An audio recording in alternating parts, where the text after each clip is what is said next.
Jadi di dalam imajinasi publik ketika musrah itu dilakukan, Ganjar itu adalah Ganjarnya Jokowi, right? Setelah diumumkan, Ganjar bukan lagi Ganjar Jokowi, avatarnya yang diambil alih oleh Mega itu. Jadi kalau Anda lakukan sekarang, orang bingung. Yang diajukan pada musrah 19 Mei itu Ganjar yang mana? Itu masalahnya tuh. Jadi secara metodologi kacau tuh. Yang kedua, kalau akhirnya Pak Jokowi mesti membisikkan itu pada ketua-ketua partai. Kan begitu janjinya kan? Seandainya dia membisikkan pada Pak Prabowo bahwa calon presiden adalah Ganjar. Mungkin enggak? Sebaliknya, pada Ibu Mega, dia bisikkan calon presiden saya adalah Prabowo. Ngaco. Jadi bisik-membisik itu di dalamnya ada kebohongan pasti. Sama seperti kebohongan yang dibuat oleh Yuri Gagarin. Astronaut. Di Rusia nggak disebut astronaut ya, kosmonaut. Kosmonaut Rusia yang pakai Sputnik, pergi ke ruang angkasa. Begitu balik, ditanya sama Khrushchev. Gagarin, lu ketemu Tuhan nggak di atas? Yuri Gagarin bilang begini, saya ketemu Tuhan. Khrushchev, pemimpin Rusia yang ateis. Khrushchev bilang, saya juga percaya ada Tuhan, tapi jangan bocorin ya. Seminggu kemudian, Yuri Gagarin diundang oleh Paus ke Roma tuh. Paus bertanya hal yang sama. Anda ketemu Tuhan nggak di atas? Kata Gagarin, saya nggak ketemu Tuhan, Paus. Kata Paus, saya juga percaya nggak ada Tuhan di situ, tapi jangan bocorin ya. Di situ paradoksnya yang Anda sebut tadi, bisik-membisik itu. Kacau jadinya kan. Jadi dari awal teori musrah ini udah batal sebetulnya. Demi logika, itu soalnya.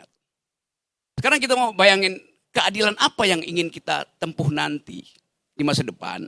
Seperti Gus Coy uraikan tadi itu. Adil artinya menempatkan sesuatu pada tempatnya itu. Saya kasih sedikit paradoks ya. Hal yang sama pernah diucapkan di dalam satu peristiwa yang disebut paradoks raja.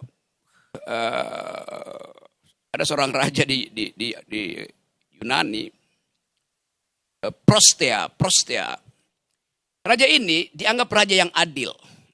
Karena setiap malam dia undang satu rakyatnya tidur di ranjang emas dia.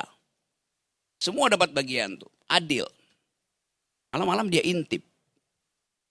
Kalau rakyatnya lebih panjang dari ranjang emasnya, digergaji kakinya tuh. Kalau rakyatnya lebih pendek dari ranjangnya, ditarik. Supaya adil pada tempatnya tuh. Jadi versi adil itu adalah versi fit and proper menurut pikiran si raja. Nah, Prokustes disebut raja yang adil tapi versi dia. Hal yang sama juga soal musrah ini sebetulnya tuh.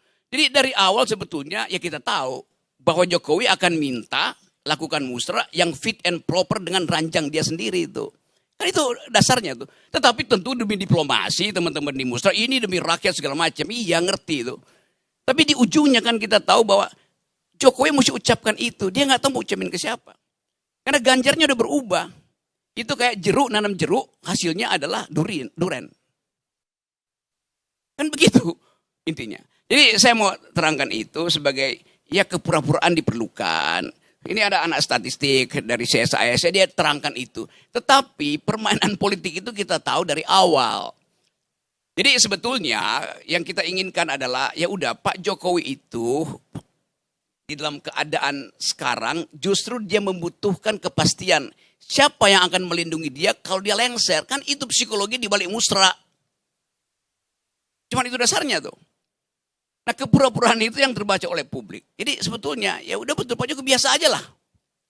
Walaupun itu kan hak Jokowi, iya. Di dalam sistem Amerika juga begitu. Tetapi tidak ada yang disebut mengendorse ketika seseorang itu endorsement powernya udah turun. Udah lame duck sebetulnya. Walaupun riset bilang iya masih 72%. Iya itu risetnya siapa? Carta Politika. Dia juga yang meriset hal yang sama tentang musrah. Sama aja dasarnya. Jadi jeruk, nanam jeruk. Lalu jadinya jus kedondong. Nah itu ngaconya di situ kan. Tapi sekali lagi kita tahu bahwa kita punya selera masing-masing tuh. Kalau disebut di survei ini masakan Padang paling enak di mana tuh? Ya di Padang, nggak mungkin. Karena orang Padang nggak mungkin membedakan masakan yang setiap hari dia makan itu kan. Mesti tanya orang Jakarta tuh, masakan paling enak di mana tuh? Oh di Cikini itu. Saya makan masakan Padang, ternyata yang paling enak di Cikampek. Orang bilang kok di Cikampek? Ya karena sekali waktu saya makan di Cikampek, ternyata itu paling enak dibandingkan dengan yang di Padang dan yang di Cikini itu. Jadi begitulah kita melihat semacam ya kalkulasi-kalkulasi yang sebetulnya ujungnya adalah keinginan Jokowi untuk mendapat jaminan bahwa dia tidak akan dipersoalkan. Begitu Lengser. Kalau dia yakin dari awal, dia nggak perlu cawe-cawe. Kan cuma itu dasarnya kan. Jadi sekali lagi, oke, saya setuju aja nih. Ini kebetulan nih bijak semua yang ngomong malam ini. Karena takut untuk mengambil kesimpulan sebetulnya kan. Jadi udahlah. Tetapi kita tahu bahwa malam ini saya malah tadi nggak kepengen komentar soal Musra. Kan sebetulnya kita mau cegah sebetulnya bicara hal yang burning issue hari ini. Johnny Plate ditangkap. Akibatnya apa nanti? Panjang akibatnya itu. Tetapi justru dengan yang panjang itu dimungkinkan ada bagian yang tidak pernah kita bayangkan akan terjadi sedikit kekacauan politik. Apakah Surya Paloh datang sebagai koboi atau datang sebagai pengemis? Pengemis kembali pada Jokowi itu. Atau dia bilang enggak, saya mau berkelahi itu. Kan itu intinya yang kita mau persoalkan. Sementara Pak Jokowi masih ingin ambil bagian dalam politik. Padahal Pak Jokowi itulah part of no part. Dia bagian dari yang bukan bagian itu.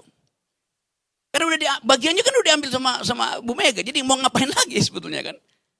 Ya mestinya itu yang kita persoalkan bahwa setelah keadaan hari ini akan ada cara baru memahami politik Indonesia. Yaitu menguji apakah Anies akan dapat moral clarity dari kalimat yang lagi ditunggu wartawan malam ini dari Surya Paloh. Atau Surya Paloh lagi kirim orang ke istana untuk nego lagi itu. Jadi itu yang kita ingin tunggu. Sambil kita tunggu itu, kita pastikan bahwa yang kita maksudkan dengan keadilan adalah kemampuan kita untuk membuat rakyat percaya bahwa ada pemimpin yang tidak seperti Prokustes. Yaitu mengajak tidur rakyat ranjang emas, lalu menggergaji kakinya kalau kepanjangan dan menarik kalau kependekan. Nah itu sebetulnya poin yang mau saya terangkan, karena kita punya kecemasan yang akan kita pilih nanti adalah manusia-manusia yang sebetulnya dibekali dari awal oleh konsep, tetapi dalam permainan politik mereka akhirnya membatalkan penyelenggaraan pemilu yang konsepsional. Ini bukan kesalahan mereka, ini kesalahan KPU. KPU hanya bertugas seolah-olah sebagai tukang angkat kotak suara tuh. Padahal di awal reformasi kita desain KPU itu sebagai public educator. Harus mendidik rakyat. Ucapkan positioning ideologi. Itu sama seperti kita bingung bagaimana PDIP mau menerima Sandi itu. PDIP basisnya adalah sosialistis. Sandi kapitalistis. Tapi mau dikawin paksa demi apa? Ya demi amplop. Kan soal-soal itu yang tidak kita halangi. Jadi kita kasih kejujuran. Biarkan PDIP muncul sebagai satu-satunya partai yang visi ideologisnya ketat, Soekarnois. Dasarnya begitu. Demikian juga Nasdem. Nasdem dasarnya adalah partai yang sifat keabangannya lebih menonjol dari sifat kesantriannya tuh. Jadi dalil itu. Yang terakhir kita mau tunggu ucapan Anies Baswedan. Ketika orang bertanya, nasib Anda apa ketika Johnny Plate pasti di penjara. Kalau udah masuk kejaksaan pasti di penjara. Yang senang siapa? Mungkin PDIP. Karena PDIP nuntut supaya Nasdem itu diganti oleh PDIP, menteri-menterinya nggak diganti-ganti juga. Sekarang mungkin Jokowi anggap oke supaya dia nggak terlalu. Ya, saya kira kita nggak ada kepentingan lah. Iya, Anda atau punya senang atau tidak saya suka. punya kepentingan untuk menjelaskan itu bedanya tuh. Itu soal Anda itu. Tapi saya menganggap bahwa PDIP blessing in disguise. Nah, terusnya sekarang Pak Surya jam 12 ucapkan aja saya sejak 12 malam berhenti menjadi pembantu Jokowi. Lebih fair gitu. Jadi nggak usah ngemis-ngemis lagi itu. Sebelum kalimat saya berlanjut menjadi provokasi, saya berhenti di sini. Makasih.